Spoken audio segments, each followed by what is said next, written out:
হ্যাঁ, বাড়ি থেকে বেরিয়ে গেছে। হ্যাঁ হ্যাঁ, আমি ওকে চোখে চোখেই রেখেছি। ঠিক আছে বস।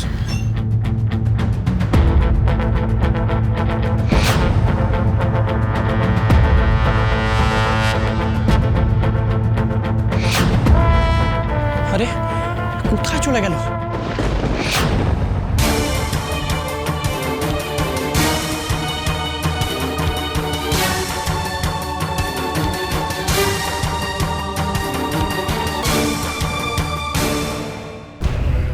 ব্যাস,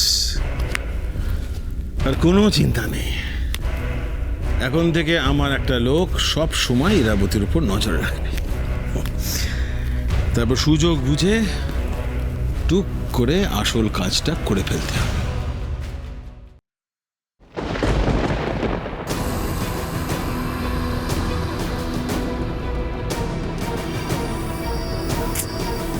তখন থেকে ফোন করে যাচ্ছি, ফোনটা ধরছে না কেন?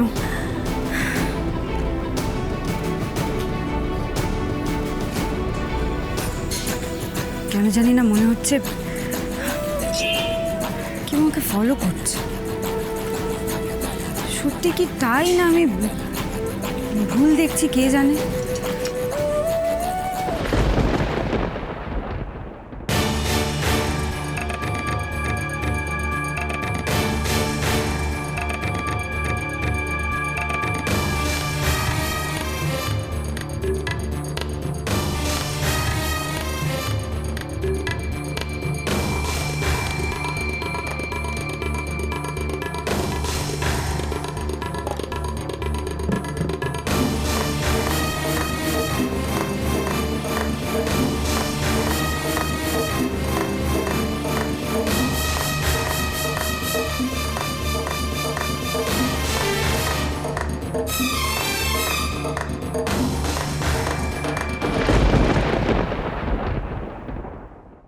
আশিস,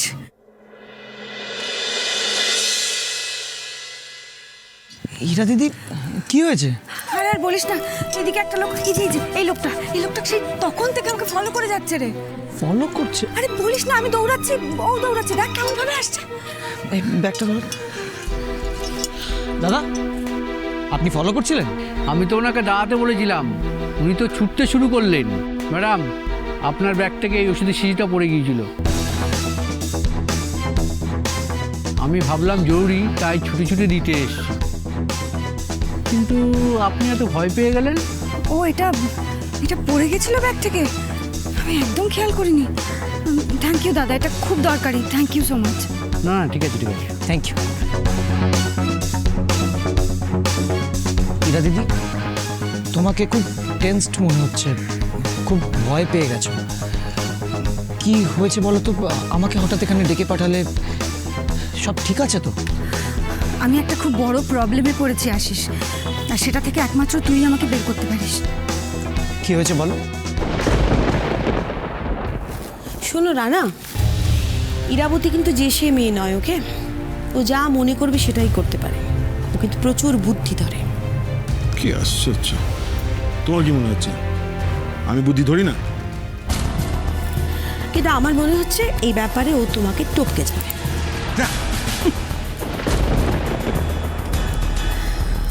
রানা রানা ইরাবতী সর্বক্ষণ আমাকে ফলো করছে, ওকে? তুমি ভাবতে পারছো সবটা জানাজানি হলে আমরা দুজনেই ফেসে যাবো।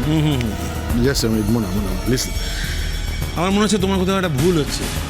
ইরাবতী তোমাকে ফলো করার জন্য বাড়ি থেকে বেরোয়নি। ও ও জাস্ট একটা গানের কম্পিটিশনে টেক পার্ট করবে বলে বেরিয়েছে। হ্যাঁ, আর আমি তোমায় বললাম না, এখন থেকে সর্বক্ষণ আমার লোক ইরাবতীর ওপর নজর রাখছে। সো অত ভাবার কিছু নেই। ঠিক আছে, দেখা যাক শেষ পর্যন্ত কি হয়। রানা, কাল তোমাকে অনেকবার ফোন করেছি, তুমি ফোনটা ধরোনি কেন? না মানে আমার কি মনে হচ্ছে জানো, যে তুমি আমার কাছে কিছু হাইড করার চেষ্টা করছো, রাইট? না না, কি বলছো? হাইট মানে আমি আমি লুকাবো কেন? আমি কিন্তু কিছু লুকাচ্ছি না। করছেন তাই তো? না, লুকাচ্ছি না। করছো না? না। তাহলে মিস্টার চ্যাটার্জির সঙ্গে তোমার এক্স্যাক্ট কি সম্পর্ক সেটা আমাকে খুলে বলো।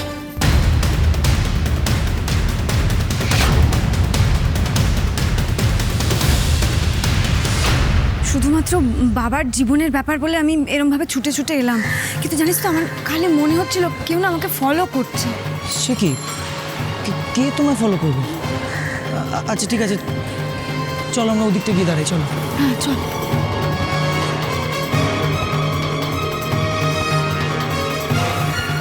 বলো। বলছি শোন না, আমি একটা বিপদে পড়েছি, মানে আমার সবচেয়ে আগে তোর কথাটাই মনে পড়লো।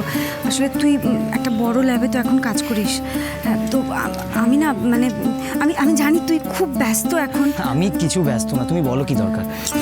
এই যে দেখ,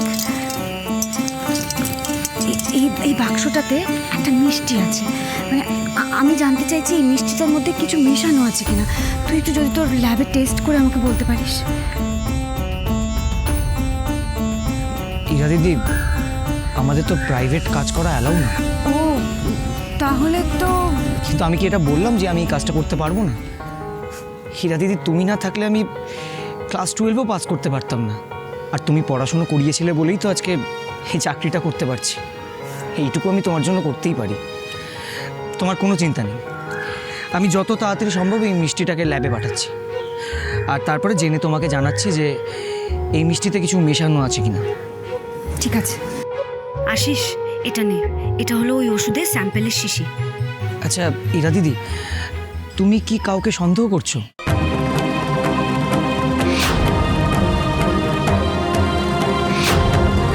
হ্যাঁ করছি, তবে আমি নিশ্চিত না হয়ে কাউকে দোষারোপ করতে চাইছি না। তাই জন্য আমি সবার প্রথমে জানতে চাইছি এই মিষ্টিটার মধ্যে কিছু আছে কিনা। তোমার কাজ হয়ে যাবে ইরা দিদি, তুমি একদম চিন্তা করো না। তোকে অনেক ধন্যবাদ রে। আর শোন না, বলছি এইটার জন্য যা খরচ খরচা না না, সেই সব নিয়ে তোমাকে কিচ্ছু ভাবতে হবে না, এটা আমার গুরু দক্ষিণা। আসছি। আয়।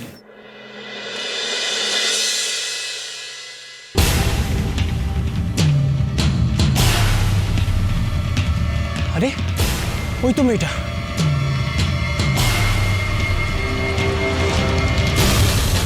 এবার আর শুধু সন্দেহের ভিত্তিতে না, একেবারে প্রমাণ সহ মানির আসল চেহারাটা সবার সামনে নিয়ে আসতে হবে আমায়।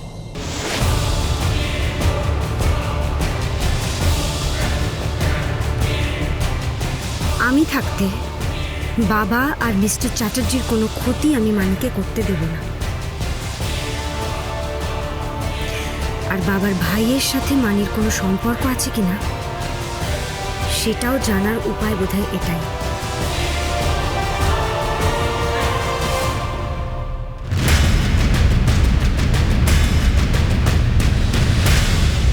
ইয়েস ইয়েস মোনা, তোমার ওই মিস্টার চ্যাটার্জি আমার দাদা হয়, আমার নিজের দাদা, আর সেই জন্যেই ওই বডিটার উপর আমার সম্পূর্ণ অধিকার আছে।